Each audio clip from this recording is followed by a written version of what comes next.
भीख दे दिया जाता ना। आप यही कहना चाहते हैं ना, आप यही कहना चाहते हैं कि जनता में भीख दे दिया जाता। जनता को जागरूक करने के लिए देखिए, पैसा कहाँ से आ रहा है ये बताने के लिए आप हम यहाँ नहीं बैठे हैं, क्योंकि पैसा वैसा कुछ लग नहीं रहा, आपको दिख रहा होगा। एक बार टेंट ले लिया गया, वही टेंट लग रहा है, जहाँ जा रहे हैं वहाँ भात दाल खाते हैं।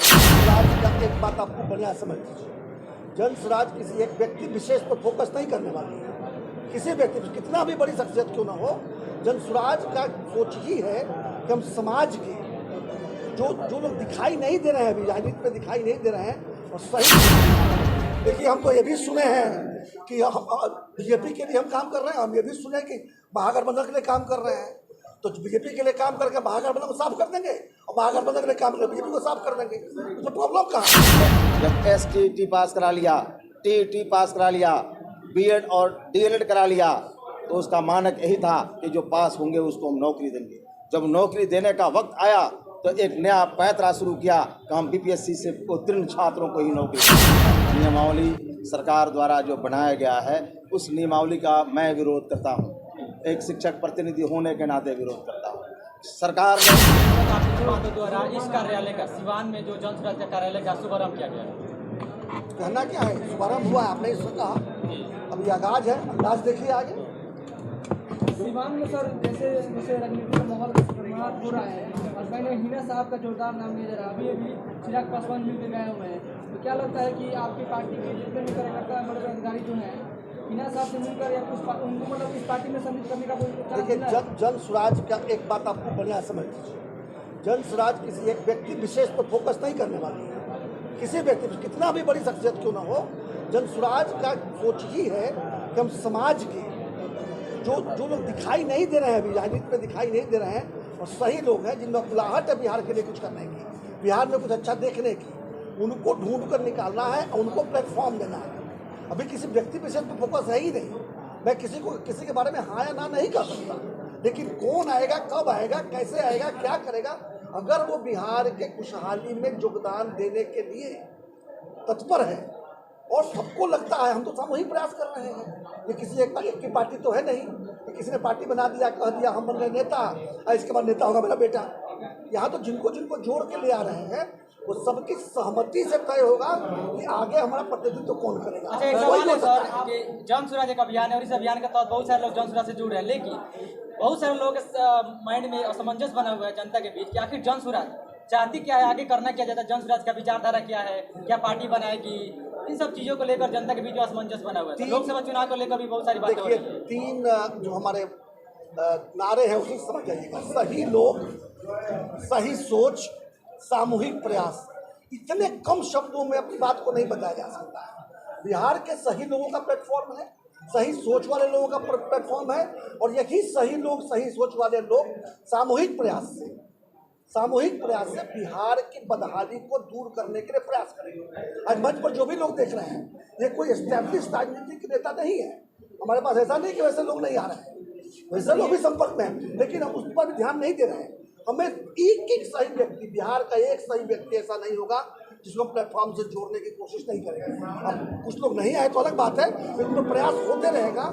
सारे सही लोग, जैसे माला में सब फूल पूछ दिया जाता है ना, वैसे जन स्वराज वो माला होगा जिससे बिहार के सारे लोग जो है पूछ दी जाए। कुछ लोगों का कहना ये है सर कि जैसे कि बीजेपी से मिली हुई ये पार्टी है, बीजेपी के लिए काम कर रही है। देखिए, हम तो ये भी सुने हैं कि बीजेपी के लिए हम काम कर रहे हैं, हम ये भी सुने कि महागठबंधन के लिए काम कर रहे हैं, तो बीजेपी के लिए काम करके महागठबंधन को साफ कर देंगे, और महागठबंधन के लिए काम करके बीजेपी को साफ कर देंगे, तो प्रॉब्लम कहाँ है? जिसको जो समझ में आता है वो समझिए। हम तो दोनों को साफ करने आए हैं। निश्चित रूप से जब एक को साफ करेंगे तो दूसरे की मदद करेंगे, अब आप पहले को साफ करेंगे तो उसका मदद करेंगे, लेकिन हम दोनों को साफ करने वाले। एक सवाल ये है कि आखिर ये प्रयास आपका कब तक चलेगा, लोग कब तक आपका इंतजार करें कि आप अस्तित्व में आ चुके हैं? अस्तित्व में तो है, आप कार्यालय का उद्घाटन देख रहे हैं, आप एक सिंबल देना चाहते हैं तो चुनाव आने दीजिए, सिंबल ही बता देंगे। अभी तो लोगों के बीच जाकर अपनी बात कही रखी जा रही है, अभी तो अलग जगह आया जा रहा है, अभी तो इंतखाब भाई जैसे लोगों को जोड़ा जा रहा है, अफाक भाई जैसे लोगों को जिताने का काम हो रहा है। अभी तो हम लोगों के बीच जाना है। इंतखाब अहमद को जोड़ के आपको क्या लगता है कि जन स्वराज ने बेहतर काम किया है, एक बेहतर इंसान को जोड़ करके? बेहतर नहीं तो अध्यक्ष कैसे होते हैं यहाँ पे? हम कह रहे हैं सही लोगों को खोज कर निकाल रहे हैं, और उन्हीं के सामूहिक प्रयास से बदलाव की की का आगाज किए हैं, तो निश्चित रूप से जो भी हमारे साथ जुड़े हैं वो हमारे समझ जैसे जिस तरीके से भी हम चाल कर निकालते हैं, हमने जो चलने नहीं रखा है उसमें सही लोग हैं तभी हमारे साथ बचे हैं। लेकिन अक्सर देखा गया है कि इंतखाब अहमद विवादों में रहे हैं, चूंकि हमेशा ये अपोज करते रहे हैं, गलत नीतियों के विरुद्ध काम करते रहे हैं, तो बहुत सारे ऐसे विरोधी लोग भी हैं जो इनको पसंद नहीं करते। इसी से तो ये सही लोग हैं ना, जो गलत चीज़ों का विरोध करते हैं इसलिए सही है, इसलिए वो हमारे लिए योग्य है। जो भी चलिए गलत चीज़ों का थोड़े विरोध से करता बिहार है की राजनीति पे गौर कर लेते हैं सर। जिस तरीके से देखा जा रहा है कि हमारे बिहार में महागठबंधन को लेकर या चाहे विपक्षी दल की जो बैठक हुई है, तमाम तरह की खटपट दिखाई दे रही है। उस बीच जन सुराज का क्या लगता है कि 2024 लोकसभा चुनाव को लेकर क्या तैयारी चल रही है और क्या करने वाले हैं आगे आप? देखिए जितने चुनाव होंगे, जैसे आपने एक चुनाव देखा, प्रशांत जी 5 जिलों की यात्रा पर थे, 4 जिला पूरा हो चुका था, 5वें जिले में प्रवेश किए थे और एक यहाँ पर मौका मिला उपचुनाव लड़ने का, तो हमने अफाक साहब को खड़ा कराया और आप सबके सहयोग से, सबके मदद से अफाक साहब जीते भी। तो जो भी चुनाव सामने आएगा, अगर हमारी पदयात्रा वहाँ पूरी हो गई है तो 24 हो 25 हो, चाहे जो भी होगा, पदयात्रा अगर वो वहाँ पूरी कर चुके तो निश्चित रूप से हमारा वहाँ कहीं ना कहीं हम किसी न किसी रूप में दिखेंगे। अफाक अहमद की जीत को क्या जन सुराज की जीत मानते हैं? जनता की जीत मानते हैं, जसराज ने जो बात लोगों के बीच में रखा उसकी जीत मानते हैं। प्रशांत किशोर जी इतना बड़ा अभियान अभी चल रहा है और कहीं ना कहीं इस अभियान में बहुत पैसा भी खर्च हो रहा है, तो क्या इस पैसे को कहीं ऐसे सब्सिडाइज नहीं किया जाता कि गरीब आम जनता को भीख दे दिया जाता ना?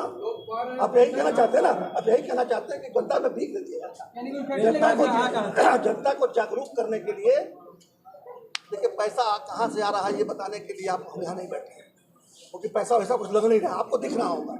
एक बार टेंट ले लिया गया, वही टेंट लग रहा है, जहाँ जा रहे हैं वहाँ भात दाल खाते हैं, जब पैदल चलते हैं तो खर्चा वैसा नहीं। एक रैली करने में जितना लोग खर्चा करते हैं ना, एक रैली करने में जो पार्टियां खर्चा करती हैं उतना में हमारा 1 साल का पदयात्रा हो जाए। इसलिए उसको चिंता छोड़िए, आप ये बताइए कि जन सुराज जो अभियान चला रहा है, जन सुराज जो बातें लोगों के बीच में रख रहा है, क्या आप उससे प्रभावित हो रहे हैं? क्या आपको लगता है कि वो सही हो रहा है? क्या आप मानते हैं कि ऐसा होना चाहिए? अगर मानते हैं कि ऐसा नहीं होना चाहिए तो हमसे कहिए। जब हो रहा है तो कोई तो कर रहा है, करने तो कहीं ना कहीं कुछ अपने माध्यम से लोग आगे बढ़ने का प्रयास करें। क्या लगता है आपके मंत्री बंद करा चुके हैं, तो जो जेपी यूनिवर्सिटी का या फिर और यूनिवर्सिटी का बिहार में जो रवैया दिखाया जा रहा है उसको बेहतर कर पाएंगे आप? बेहतर करने की दिशा में एक सोच मेरी है और मैं लगातार इसके लिए प्रयत्नशील भी हूँ, क्योंकि शिक्षा में अगर बेहतरी नहीं होता है, और शिक्षा एक ऐसा शस्त्र है जिससे समाज, परिवार और राज्य को बदला जा सकता है, तो शिक्षा का जो मेन चाबी है उसको चाबी को ही कमज़ोर कर दिया गया है। सेशन को लेट कर दिया गया है, विद्यालय में रूम है, शिक्षक नहीं है, बहाली नहीं हो रही है, जो शिक्षक हैं उन्हें अपमानित करके 15 साल 20 साल के बाद अब कहा जा रहा है कि आप इम्तहान में बैठिए। तो ये सारी व्यवस्थाओं में अराजकता की स्थिति उत्पन्न है। अराजकता को समाप्त किए बिना, एक अच्छा वातावरण दिए बिना हम बिहार में शिक्षा का कामना नहीं कर सकते। चलिए शिक्षा की भीड़ बात को आगे देख के सवाल है। अंदाजा सर, भीड़ को देख के अंदाजा लगाया जा सकता है कि जनता ललायित है परिवर्तन के लिए। कितना सफल होंगे जन सुराज के माध्यम से? मैं कह रहा हूं आपको कि 2025 जन सुराज का है। व्यवस्था बदल कर सत्ता पर कब्जा करेगा, यह निश्चित है। और जनता का स्नेह और प्रेम ऐसा ही मिलता रहा तो 2025 अब न 90 को दोहराएगा, न 2005 और 6 को दोहराएगा। एक नए बिहार के तरफ, नए बिहार की तरक्की के लिए, प्रगति के लिए यह बिहार का युवा, नया पीढ़ी, नई नस्ल तैयार होकर बैठा है और 74 और 77 का इतिहास को फिर लाकर खड़ा करेगा बिहार में, और सारा समीकरण धरा का धरा रह जाएगा। बीच से एक रास्ता होगा, जन सुराज बीच से होकर निकलेगा और बिहार में अपना झंडा शिक्षा की बात है, एक सवाल है मेरा सर। ये कहा जाए जिस तरीके से बिहार में डोमिसाइल नीति को लेकर तमाम तरह के शिक्षक जो है सड़क पे है, उनको पीटा जा रहा है, किस रूप में देखते हैं बिहार के? देखिए 2023 शिक्षा नियमावली सरकार द्वारा जो बनाया गया है, उस नियमावली का मैं विरोध करता हूँ। एक शिक्षक प्रतिनिधि होने के नाते विरोध करता हूँ। सरकार ने जब STT पास करा लिया, TET पास करा लिया, BEd और DLED करा लिया, तो उसका मानक यही था कि जो पास होंगे उसको हम नौकरी देंगे।